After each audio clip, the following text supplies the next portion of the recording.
राधे राधे दोस्तों, जय श्री कृष्णा। श्री कृष्ण ने गीता में बताया अच्छे लोगों के साथ हमेशा बुरा क्यों होता है। आपने महसूस किया होगा कि जो लोग अच्छे कर्म करते हैं वो सदैव परेशान रहते हैं और वही जो लोग बुरे कर्म करते हैं वो खुशी से रह रहे होते हैं। अच्छे कर्म करने वाले यह सोचकर परेशान होते हैं कि आखिर उन्हें इतनी परीक्षा क्यों देनी पड़ रही है, जबकि जो अधर्म की राह में हैं वो खुश हैं और ज़िंदगी का आनंद ले रहे हैं। अगर आपके मन में भी ये सवाल आया है तो आज हम आपको इसका जवाब देंगे। ये वो जवाब है जो भगवत गीता में लिखा है और श्री कृष्ण ने अर्जुन को दिया था। भगवत गीता में वर्णित कथा के अनुसार जब भी अर्जुन के मन में कोई दुविधा होती थी तो वो श्री कृष्ण के पास पहुंच जाते थे। एक बार की बात है, अर्जुन ने भगवान श्री कृष्ण के समीप आकर कहा कि वो दुविधा में है और इसका जवाब वो श्री कृष्ण से चाहते हैं। श्री कृष्ण ने पूछा कि क्या सवाल है। अर्जुन ने कहा, मुझे ये जानना है कि अच्छे लोगों के साथ हमेशा बुरा ही क्यों होता है, वहीं बुरे लोग खुशहाल दिखते हैं। अर्जुन के मुंह से ऐसी बात सुनकर श्री कृष्ण मुस्कुराए और कहा, मनुष्य जैसा सोचता है और महसूस करता है वैसा कुछ नहीं होता है, बल्कि अज्ञानता की वजह से वो सच्चाई नहीं समझ पाता है। अर्जुन उनकी ये बात समझ नहीं पाए। इसके बाद श्री कृष्ण ने अर्जुन से कहा, पार्थ, मैं तुम्हें एक कथा सुनाता हूँ।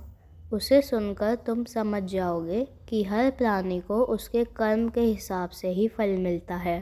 प्रकृति हर किसी को अपनी राह चुनने का मौका देती है। अब वो मनुष्य की इच्छा पर निर्भर करता है कि उसे धर्म की राह चुननी है या अधर्म की। कथा शुरू करते हुए श्री कृष्ण ने कहा, एक नगर में दो पुरुष रहा करते थे। एक पुरुष व्यापारी था जिसके जीवन में धर्म की बहुत महत्वता थी। वो पूजा पाठ में यकीन रखता था। वो हर रोज़ मंदिर जाता था और दान धर्म भी करता था और हर रोज़ भगवान की पूजा करता था। वहीं दूसरा पुरुष बिल्कुल विपरीत था। वो हर रोज़ मंदिर तो जाता था लेकिन पूजा करने नहीं, बल्कि मंदिर के बाहर से जूते चप्पल चुराने। उसे दान और धर्म से कोई लेना देना नहीं था। समय बीतता गया और एक दिन बहुत ज़ोर की बारिश हो रही थी। इस वजह से मंदिर में पुजारी के अलावा और कोई नहीं था। ये बात जब दूसरे पुरुष को पता चली तो उसने कहा कि ये सही मौका है मंदिर का धन चुराने का। पंडित से नज़र बचाकर उसने मंदिर का सारा धन चुरा लिया। उसी समय धर्म कर्म में विश्वास रखने वाला व्यक्ति भी मंदिर पहुंचा। दुर्भाग्य से मंदिर के पुजारी ने उसे ही चोर समझ लिया और चिल्लाने लगा। वहाँ लोग एकत्र हो गए और उसे बहुत मारा। किसी तरह वो बचते बचाते वहाँ से निकला तो दुर्भाग्य ने उसका साथ वहाँ भी नहीं छोड़ा। मंदिर के बाहर वो एक गाड़ी से टकरा गया और घायल हो गया। फिर वो व्यापारी लंगड़ाते हुए घर जाने लगा। वो रास्ते में उसकी मुलाकात उस पुरुष से हुई जिसने मंदिर से धन चुराया था। उसने कहा, आज तो मेरी किस्मत चमक गई, एक साथ इतना सारा धन मिल गया। ये सब देखकर उसे बहुत बुरा लगा और उसने अपने घर से भगवान की सारी तस्वीरें निकाल दी। कुछ सालों बाद दोनों पुरुषों की मृत्यु हो गई। मरने के बाद जब दोनों यमराज की सभा में पहुँचे और भले पुरुष ने दूसरे व्यक्ति को देखा तो उसे बहुत गुस्सा आया।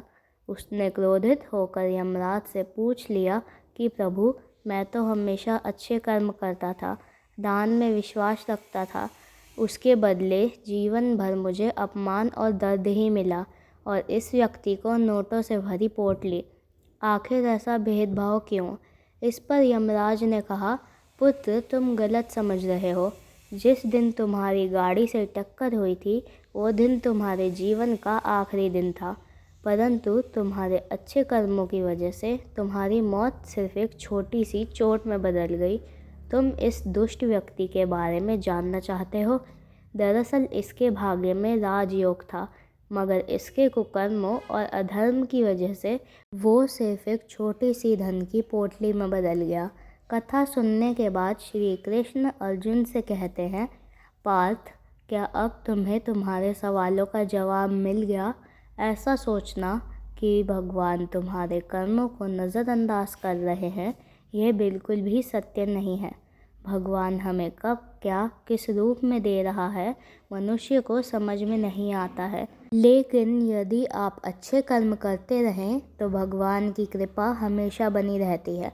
इसलिए अपने अच्छे कर्मों को बदलना नहीं चाहिए, क्योंकि उसका फल हमें इसी जीवन में मिलता ही है। इसलिए मनुष्य का फर्ज है कि वो हमेशा अच्छे कर्म करते रहें, क्योंकि श्री कृष्ण ने गीता में भी बताया है कि किसी के द्वारा किया गया कर्म बेकार नहीं जाता है, चाहे वो अच्छा हो या बुरा। दोस्तों, आपको ये पौराणिक कहानी कैसी लगी, कृपया कमेंट करके ज़रूर बताएं।